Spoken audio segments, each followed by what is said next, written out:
In the rain time, we go take kids out for swimming. We go out push. When there's big spring, when it after rain, we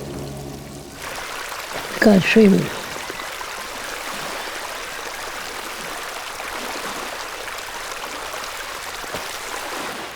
Take kangaroo tails, cold water with ice.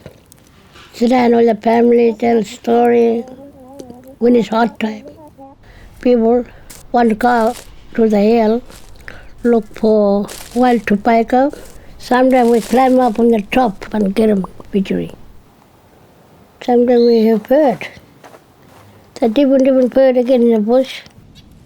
Wild birds, Nyingi, cockatoo.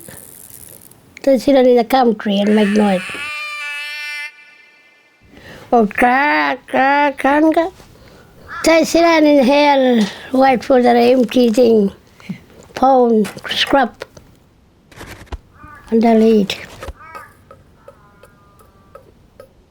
A bird, dingoes, or wild horse,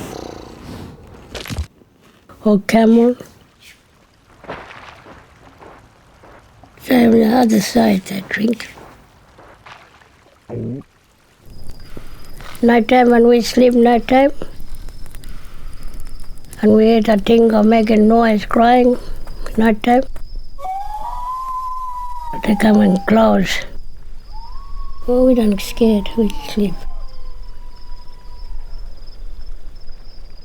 We love bush, all my kids love bush. We sleep in the fresh air.